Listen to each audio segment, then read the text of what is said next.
Epictetus once remarked that not everything is good or wicked by nature.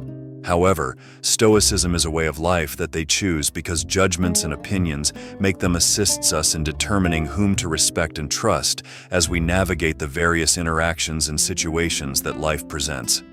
Today, we'll examine several fascinating cases of people who, by the Stoic way of life, may not merit our respect and trust, according to Stoic philosophy, which states that we should only and show people respect when necessary, since virtue is more significant than anything else. Therefore, whom should we exercise caution in gaining the respect and trust of? As we discuss 9, the ghosts of lies to the silent echoes of flattery join us. Kinds of people who, before we begin, make it difficult to respect and trust others. We should all consider how these individuals affect our ability to respect and trust others, and how Stoicism could help us respond to them. With discernment and serenity, since we find comfort in things other than judgment. However, in comprehension and insight that guide us.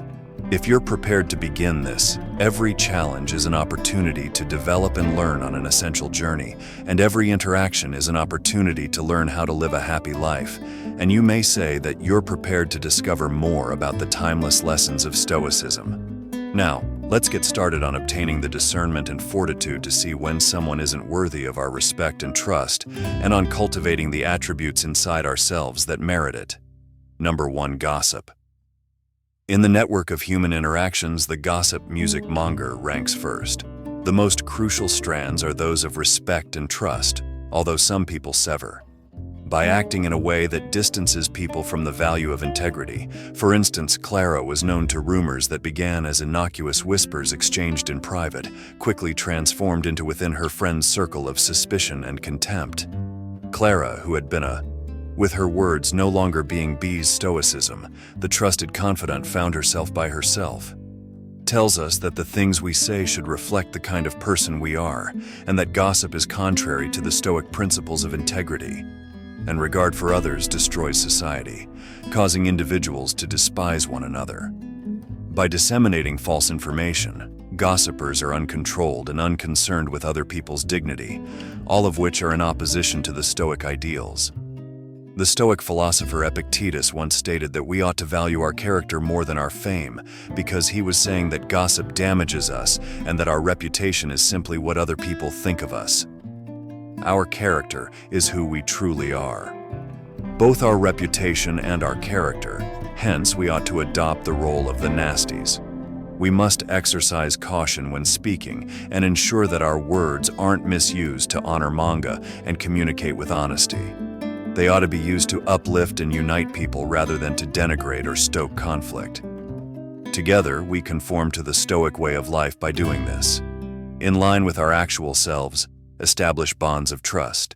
And please use Clara's tale as a reminder of the harm that gossip can cause.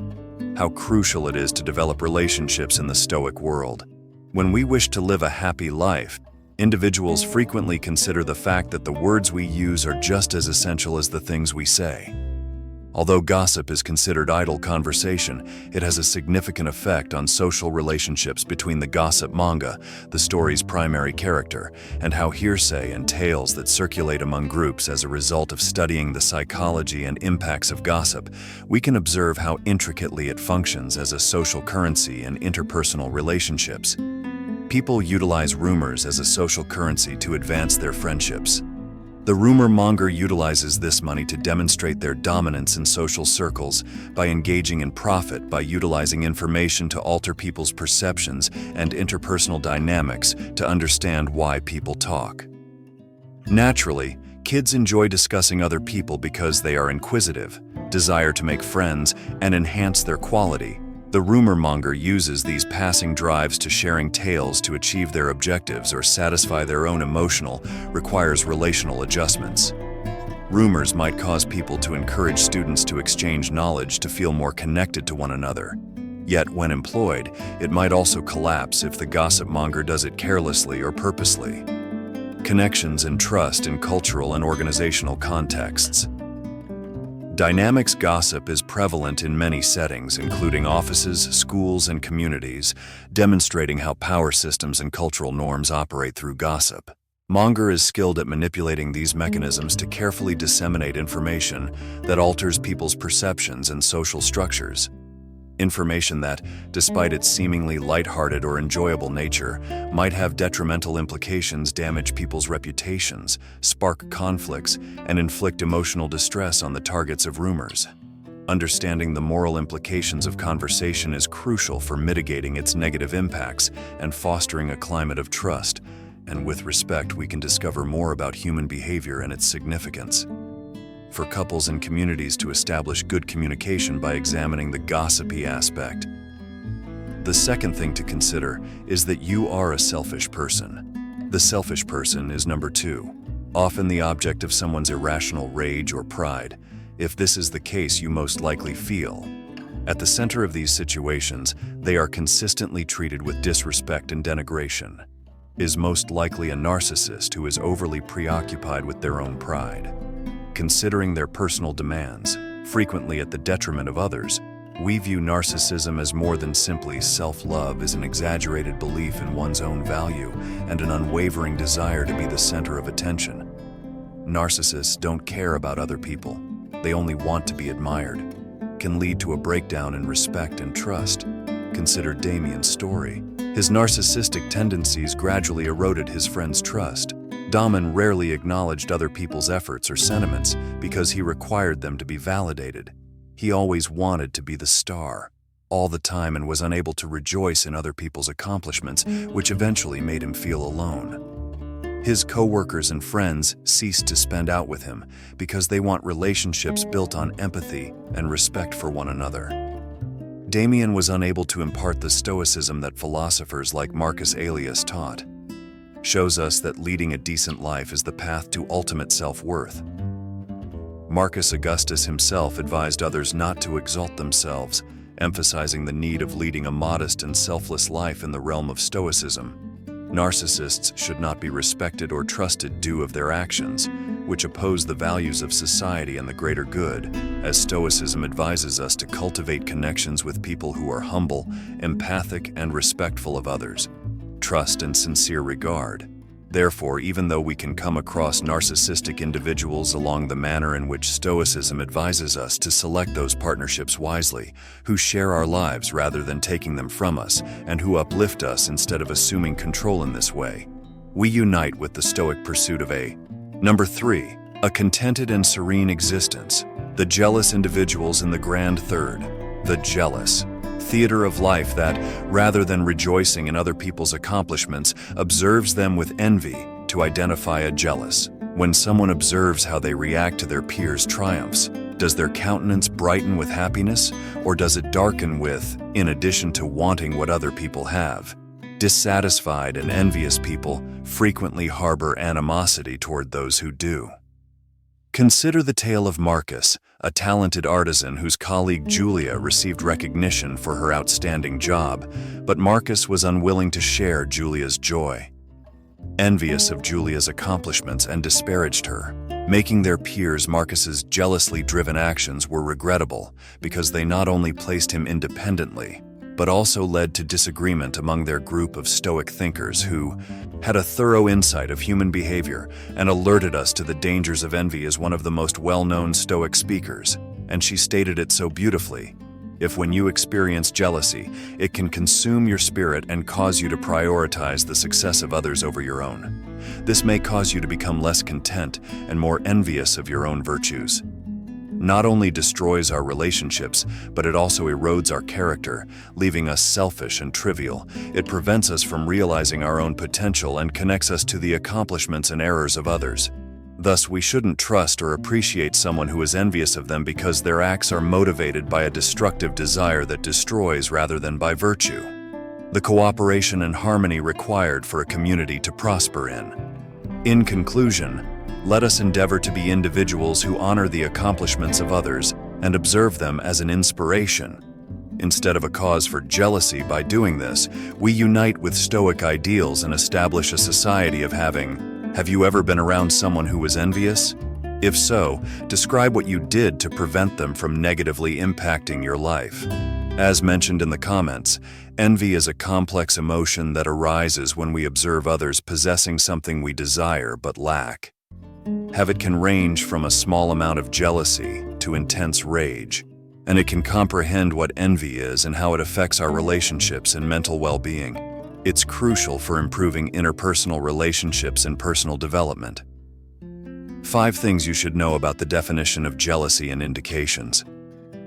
Envy is a negative feeling that results from desiring something that, when something positive is spoken or performed by someone else, it typically manifests as making oneself feel less than or inadequate by comparing oneself to others, then induces and sets off. Envy can be brought on by numerous things like thinking that something is amiss or having poor self-esteem and comparing oneself to others. Envy of one's own self-worth may arise when we witness someone achieve success, where we have not delight in something that doesn't cause jealousy in our minds, can be detrimental to your mental well-being. Increasing stress, anxiety, and even depression can damage your confidence and cause you to constantly compare yourself to other people and feel horrible about yourself. Impede your personal development. Social dynamics. Envy can destroy relationships by making individuals enraged and antagonistic against one another, which might increase competition and make it more difficult to have mutual trust and collaborate with friends, family, and co-workers. Coping mechanisms. Recognizing and addressing envy is the first step toward acknowledging your sentiments of envy can help you feel less envious of others. We have prioritized our own objectives and accomplishments while demonstrating compassion for others. Self-assurance and positive self-perception are crucial for overcoming jealousy and improving relationships to promote empathy, kindness, and self-improvement. It's critical to comprehend what envy is and how it functions. We can lead better and more contented lives if we understand and address our own sentiments of envy in relation to the 4th constant critic meeting. The constant critic is number 4. Mentors who guide us toward moral development are a blessing in life. In addition to their criticism paves the road for us to grow as individuals, but it's critical to distinguish between genuine guidance and counsel that is just. Amid the din of unrelenting criticism, not everyone who voices criticism. Some people are just critics with little to give in the way of answers. Others are teachers. Maybe you know someone who is quick to point out problems but takes a while to offer assistance. If someone is constantly criticizing other people, they are the perpetual critic. People are prone to say unpleasant things that aren't meant to hurt others if they don't consider how their words might affect others. Be damaging. Epictetus, the Stoic philosopher, asserts that criticism is transparent.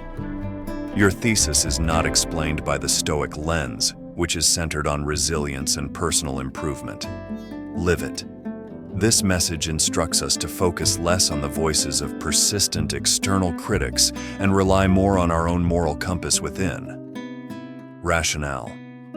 A con reviewer that constantly seeks for flaws without making an effort to improve things doesn't align with Stoic principles if we allow these people's words creep into our thoughts, having the power to not only prevent us from developing, but also undermine our feeling of contentment and value, which implies that even though, while continual criticism frequently lacks the ability to help us improve, constructive criticism can material that promotes improvement. This is crucial to comprehend. Distinction. Take constructive criticism as motivation to improve and learn to let criticism roll off you like leaves on a tree. Unaffected. Let's search for leaders that are real and purposeful, and never forget that trust and respect are acquired by living a Stoic life and being helpful rather than destructive ideals. We shield ourselves not just from the detrimental criticism of the constant critic, but we also swear an oath characterized by development and resilience and virtue. Let's pick our friends carefully since they will influence how we become moral people. Pleasant existence.